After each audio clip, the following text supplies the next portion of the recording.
The doorbell rang, sharp and insistent, cutting through the hum of my laptop. I glanced out the window of my small Chicago rental, expecting a delivery guy, but there stood James, my 53-year-old neighbor, clutching a mug of coffee like a lifeline. His silver hair caught the late afternoon sun, and his eyes, those damn eyes, held a quiet plea that made my stomach twist. "Ethan, sorry to bother you," he said, voice low, almost hesitant. "My Wi-Fi's down. You're good with tech, right?" I nodded, grabbing my phone and following him across the lawn, my sneakers crunching on frost-kissed grass.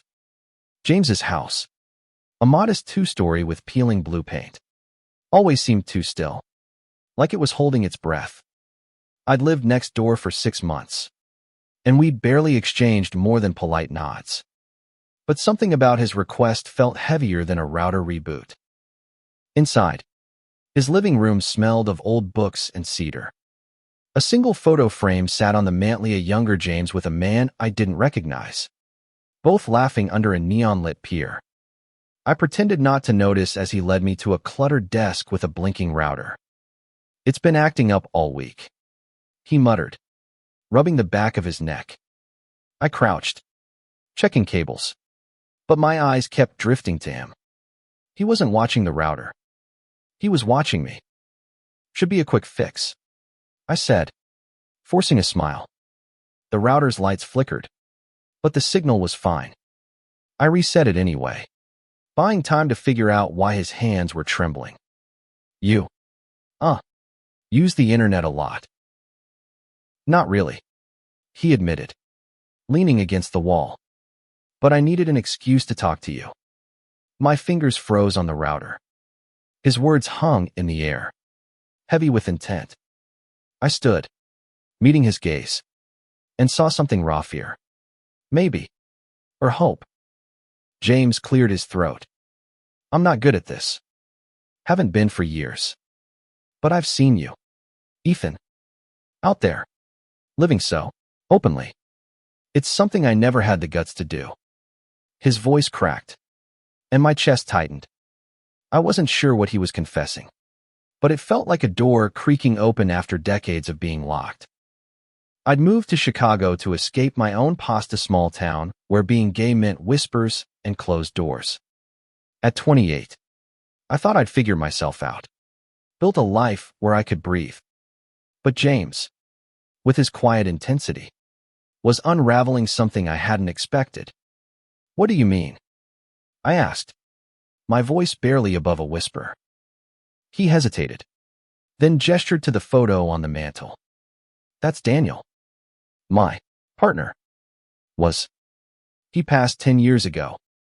His words were a confession, soft but deliberate, like he'd been holding them in too long. "I've been alone since. Didn't know how to start over. Then you moved in, and I thought, maybe." My heart thudded. This wasn't about Wi-Fi. This was about a man who'd spent decades hiding, now reaching out to me, a stranger, a neighbor, for something more than a tech fix. I wanted to ask 100 questions, but his vulnerability stopped me. Instead, I said, "Tell me about Daniel." James's face softened, and for the next hour, we sat on his worn couch as he spoke. Daniel had been a painter, vibrant and fearless, the opposite of James's reserved accountant nature. They'd met in the 80s, a time when love like theirs was a secret kept behind locked doors. "We were happy," James said, "but we couldn't be us. Not out there." His eyes glistened, and I felt the weight of a life lived in shadows. As the sun dipped below the horizon, I realized I'd forgotten about the router. James didn't mention it either. He offered me a beer, and I stayed, listening to stories of stolen moments and quiet rebellions. I shared a little about myself, my own coming out, the family I'd lost, the freedom I'd found. For the first time, his house didn't feel still. It felt alive. When I finally left, the night air was sharp, and James stood in his doorway, silhouetted by the warm light inside. Thanks for the fix, he said, a small smile tugging at his lips. I knew he wasn't talking about the Wi-Fi. Neither was I when I replied, anytime. That night, lying in bed, I couldn't shake the feeling that I'd just stepped into something bigger than myself. James wasn't just a neighbor anymore. He was a story unfolding. And somehow, I was part of it. The next morning, I woke to the smell of coffee and the memory of James's voice. Low and steady, unraveling his past. I couldn't stop thinking about him, his quiet courage. The way his hands fidgeted when he mentioned Daniel. By noon, I was at his door again, this time with no excuse. James answered, surprised but not displeased. His gray sweater soft against the crisp October air. Ethan, he said, stepping aside. Did I mess up the Wi-Fi again? His tone was light, but his eyes searched mine for something deeper. Nah, I said, shoving my hands in my pockets. Just checking in. It sounded lame, but he didn't call me out. Instead, he invited me in, and we ended up at his kitchen table. Sunlight streaming through a window, smudged with time. He poured coffee, and we talked about nothing at first, then everything. My job as a freelance coder. His years crunching numbers. The way Chicago's winters felt lonelier than anywhere else. Then he asked, you ever feel like you're running from something? His question caught me off guard. Like a punch I didn't see coming. I thought of my hometown. The way my parents' silence had pushed me out. The relationships I'd let fizzle because I was afraid of being seen. Yeah, I admitted. All the time. James nodded, like he'd expected it. I ran for years, he said. Even with Daniel. We loved each other. But we hid. Work. Neighbors. Family nobody knew. It wears you down. Ethan.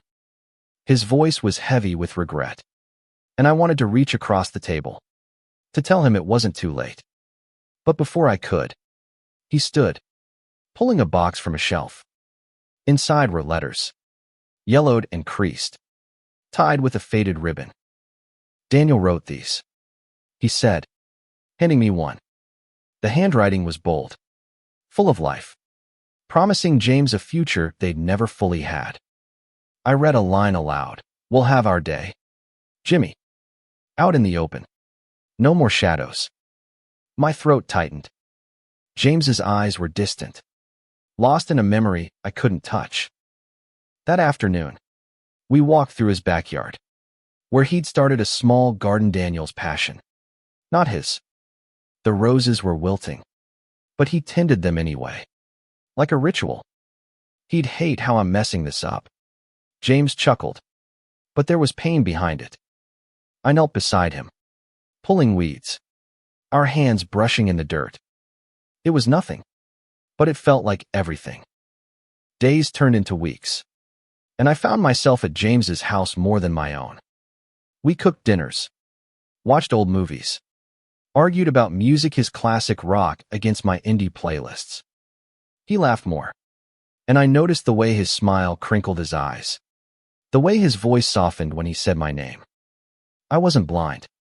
I felt the pull, the spark of something neither of us named. But I also saw the walls he'd built, the fear that lingered in his pauses. One night, over takeout pizza, he told me about the 90s, when he and Daniel had almost been caught by a coworker. We laughed it off, he said, but it scared me, made me feel like I'd never be free. I wanted to tell him he could be, that I'd help him, but the word stuck. Instead, I asked, what's stopping you now? He looked at me, long and hard, like he was weighing the cost of honesty. I'm 53. Ethan, I don't know how to start over. And you've got your whole life ahead. His voice broke, and I realized he wasn't just afraid of the world. He was afraid of what we could be. I reached for his hand, my heart pounding. You don't have to start over alone, I said. His fingers tightened around mine, and for a moment, The world was just us 2 men. 2 histories.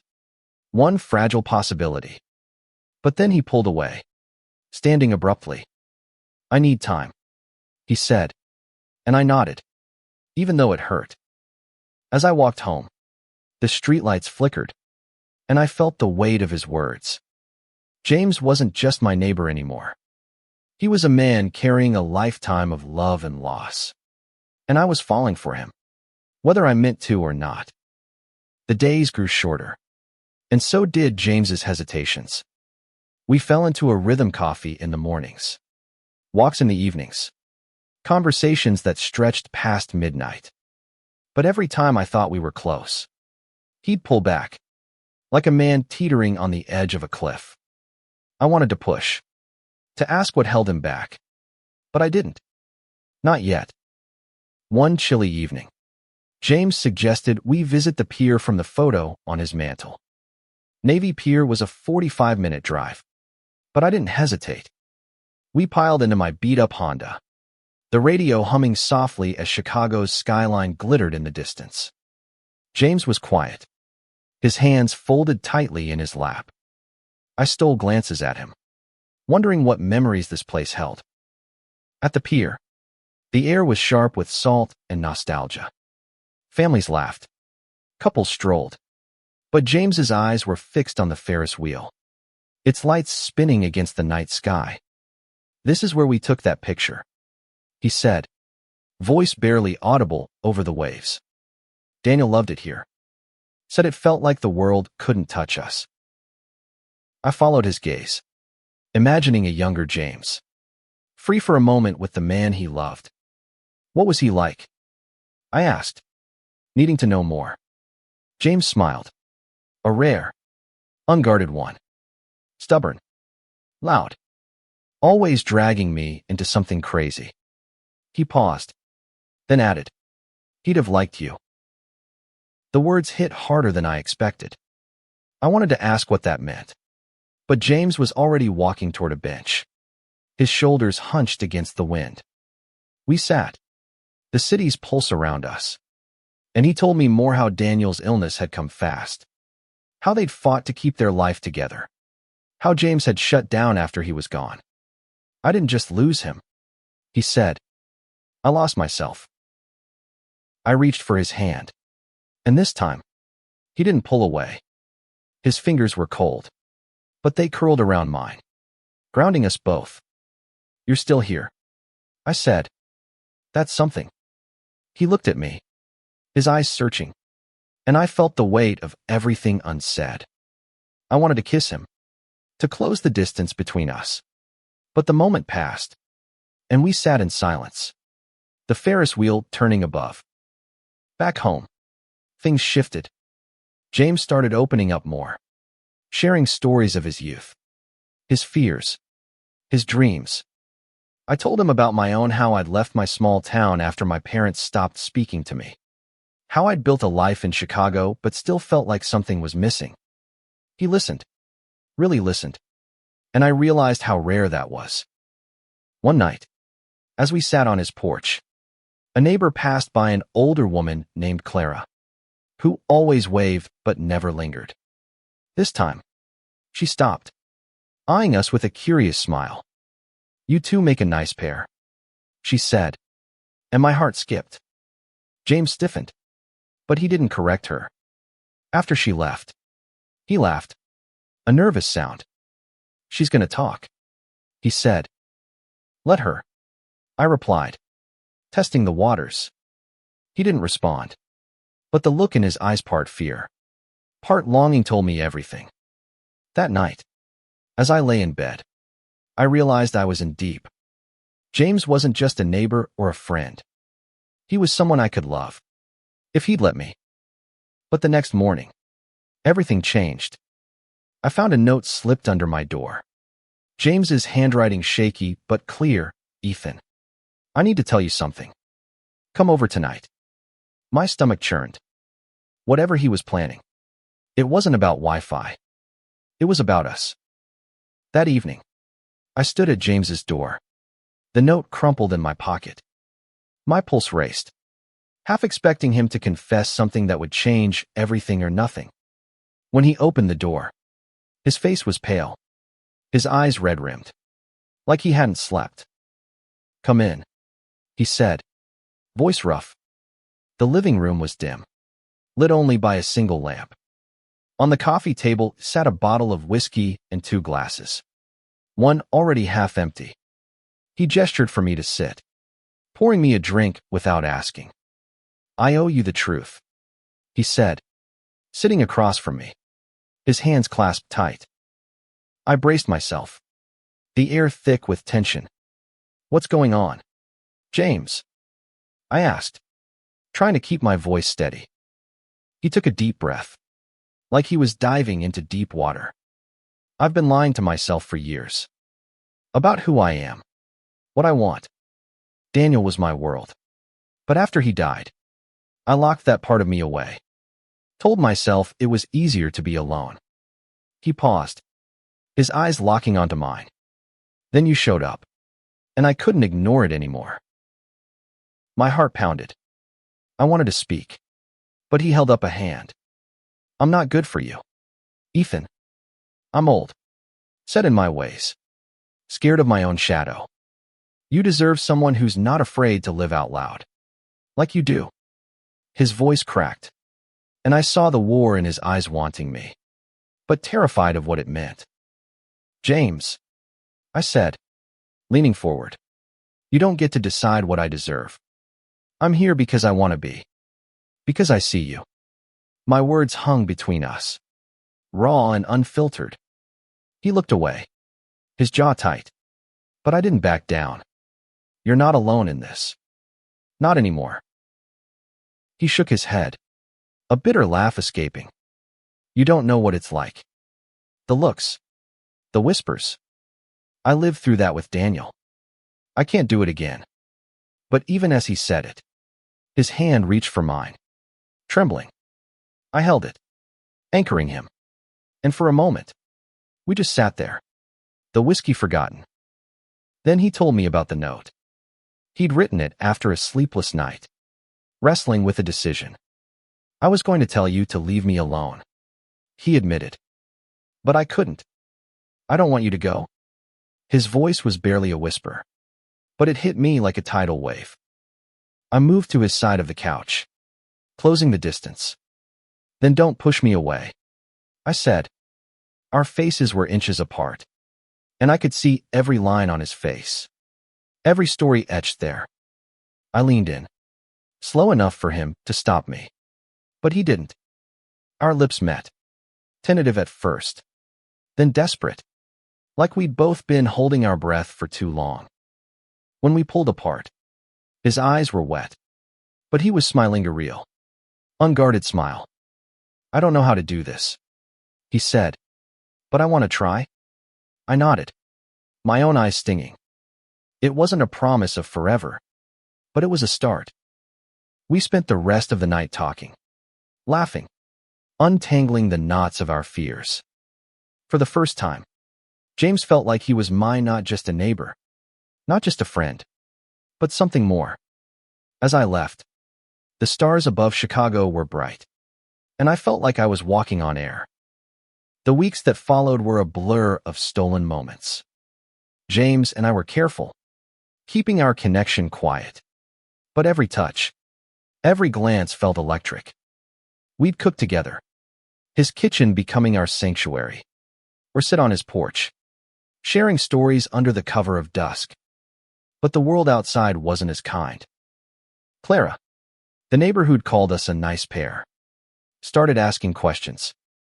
"You two are close," she said one afternoon, her tone more curious than friendly. James brushed it off, but I saw the tension in his jaw. He was still afraid, still haunted by a past where being himself meant risking everything. I tried to be patient, but it wasn't easy. I was out, proud, used to living without hiding. James wasn't there yet, and every time we dodged a neighbor's gaze or avoided holding hands, it stung. One night, I pushed too hard. "Why can't we just be us?" I asked, frustration spilling over. It's 2025. James. The world's different now. He looked at me, pain in his eyes. Not for me, he said. I grew up in a different time. You don't know what it's like to lose everything because of who you love. His words cut deep, and I realized I'd been unfair. I apologized, but the air between us was heavy for days. Then came the letter. It arrived in my mailbox. No return address. Just my name in sharp, angry scrawl. Inside, a single sentence: keep your lifestyle out of our neighborhood. My stomach dropped. I showed it to James, expecting him to panic. But he just stared at it, his face unreadable. This is what I was afraid of, he said finally. It's not just about us. It's about them. He gestured vaguely at the houses around us, the quiet streets that suddenly felt hostile. I wanted to argue, to tell him we could fight this. But his fear was palpable. That night, he didn't invite me in. I spent the next day digging, trying to figure out who'd sent the note. Clara was my first suspect. Been too nosy, too quick to judge, but I had no proof. I asked around, casually, but no one knew anything. The uncertainty gnawed at me. And worse, James was pulling away again. He canceled our plans, said he needed space. I gave it to him, but it felt like losing ground. A week later, I found him in his garden, staring at the roses. I'm sorry, he said before I could speak. I'm not brave like you, Ethan, but I don't want to lose this. He reached for my hand, and I held it, knowing how much that small gesture cost him. We'll figure it out, I said, and I meant it. But as we stood there, the weight of the note lingered. Someone was watching, and they didn't want us here. I didn't know who, but I knew this wasn't over. The note changed everything. James grew quieter, his smiles rarer. I tried to keep things light, inviting him over for movie nights. But the shadow of that anonymous threat hung over us. I wanted to confront the neighborhood, to demand answers. But James begged me to let it go. It's not worth it, he said, his voice tired. I hated how small he sounded. But I couldn't let it go. I started watching the neighbors, noting who avoided my eyes, who lingered too long near James's house. Clara was still my top suspect. But there was also Tom, a gruff retiree across the street who'd never warmed to me. I had no proof, just a gut feeling and a growing anger. One evening, I caught Tom staring as I left James's house. I marched over, my temper flaring. You got a problem? I asked, louder than I meant. He blinked, surprised, then muttered something about keeping the neighborhood decent. It wasn't an admission, but it was close enough. I told James, expecting him to be furious. But he just shook his head. He's not worth it, he said again. That night, we really argued for the first time. You can't keep hiding, I snapped. If we let people like Tom scare us, what's the point? James's face hardened.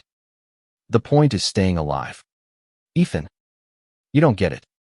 You weren't there in the 80s, when people like me got beaten for less. His words stopped me cold. I'd been so caught up in my own fight. I hadn't seen how deep his scars ran. I apologized, but the rift stayed. For days, we barely spoke, and I hated how empty my house felt without him. Then, a breakthrough. James called me over, his voice urgent. When I arrived, he was holding another letter, same handwriting, same venom. You don't belong here. But this time, he wasn't scared. He was angry. I'm done running, he said, his eyes blazing. I lost Daniel to sickness. I'm not losing you to hate. We decided to fight back. Not with fists, but with truth. James wanted to come out to the neighborhood, to everyone. It was a risk, but he was ready. We planned a small gathering at his house. inviting a few neighbors we trusted. Clara, to my surprise, was one of them. She'd been nosy. Yes, but she'd also been kind, bringing James casseroles when he was sick. The night of the gathering, James stood in his living room, his hands steady as he spoke. "I'm gay," he said, his voice clear. "And Ethan's important to me. If you can't handle that, that's your problem, not ours." The room was silent. Then Clara clapped, tears in her eyes. A few others nodded, and I felt a weight lift. But Tom wasn't there. And the next morning, we found a brick through James's window. The brick lay on James's living room floor, surrounded by shards of glass. My hands shook as I swept it up, but James was eerily calm. "They can break my windows," he said, "but they can't break me. Not anymore." His resolve was new, fierce, and I loved him for it even if I hadn't said the word yet. We called the police, who took a report but offered little hope.